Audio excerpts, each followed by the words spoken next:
Depois da segunda noite, eu jurei que não ia mais olhar para o corredor. Mas as sombras, elas não precisavam mais que eu olhasse. Elas sabiam que eu estava ali. O primeiro sinal de que algo estava terrivelmente errado veio sutilmente. Toda vez que eu apagava a luz do quarto, elas pareciam um pouco mais perto. Não era a posição delas que mudava, entende? Era a intenção. A forma como se esticavam, como a escuridão parecia mais densa ao redor delas. Parecia que a distância entre mim e elas estava diminuindo não em metros, mas em propósito. Eram duas sombras, sempre duas. No começo, eu pensei que fossem projeções minhas, talvez da cadeira, da estante. Mas não, elas tinham vida própria. E então eu percebi o mais assustador de tudo. Elas estavam imitando meus movimentos, como se estivessem aprendendo, treinando, me estudando. Se eu inclinasse a cabeça para o lado, uma delas repetia o gesto, mas com um atraso de alguns segundos, como um eco visual. Se eu levantasse a mão, a outra fazia o mesmo, mas de forma mais lenta, mais deliberada. Era uma mímica grotesca, uma dança macabra que acontecia todas as noites no silêncio do meu apartamento. Eu parei de me mexer. Fiquei imóvel na cama, prendendo a respiração, esperando que elas se cansassem do jogo. Mas elas não se cansavam. Elas esperavam, pacientemente. Mas naquela noite tudo mudou. Apareceu uma terceira, maior, mais nítida.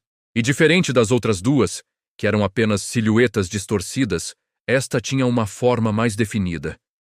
E ela se mexia de forma independente. Eu vi claramente.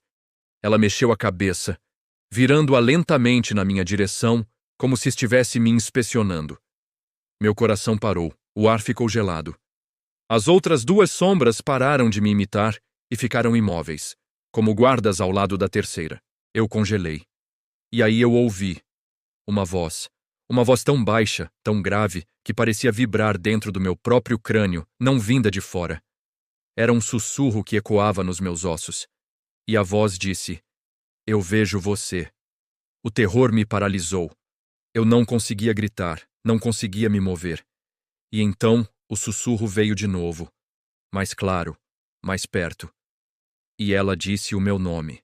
Naquele exato momento, algo mudou no ar.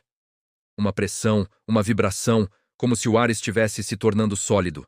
A parede atrás das sombras começou a ondular, como a superfície da água, como se estivesse respirando.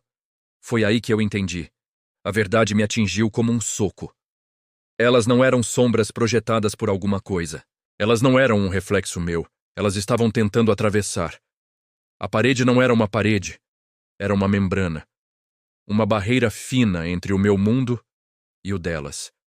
As sombras não vêm de mim, nem da minha casa. Elas vêm de um lugar onde a luz nunca existiu. Um vazio faminto. E agora, de alguma forma, elas abriram uma passagem. Uma fresta. E elas estão vindo. A terceira foi a primeira a conseguir. Ela é a exploradora. Se você vir 3 sombras no escuro da sua casa, corra. Não hesite. Não tente entender. Apenas corra, porque a terceira já sabe o seu nome.